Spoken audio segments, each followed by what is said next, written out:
Andrea, kamusta si Kenneth? Hindi ko muna pinapasok today. Pero kapag malakas-lakas na siya, papabalikin ko na sa school. Okay. Nandiyan ba siya ngayon? Si Kakay, nasa work ako eh.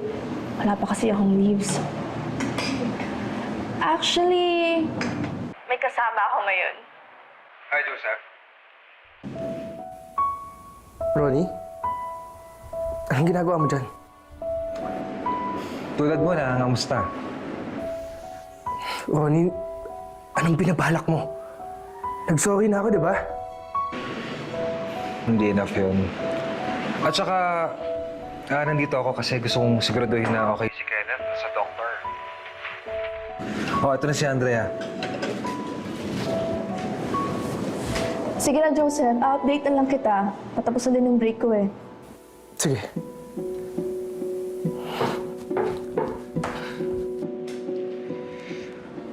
Mukhang nagiging close na kayo ng tatay ni Kenneth. Concerned father lang po. Sure ka? Hindi kayo magkabalikan? Baka kasi mag-expect si Kenneth na bubuuin niyo ulit ang pamilya niyo. Kaya ko pong i-manage yung expectations ng anak ko, Doc. I mean, baka kalahin ng iba magkakabalikan kayo.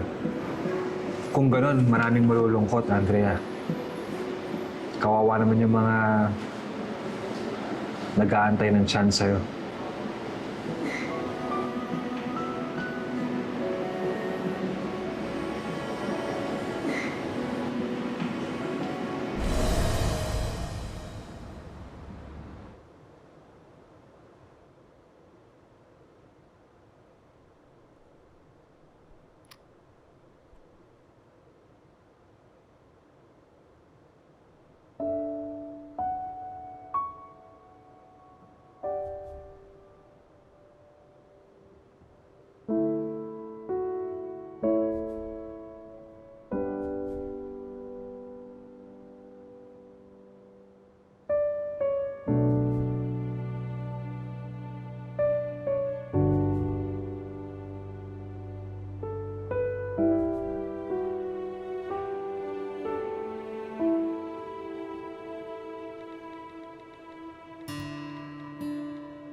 Good night, anak.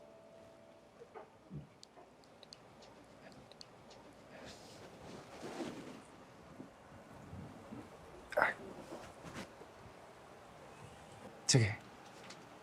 Alis na ako. Okay.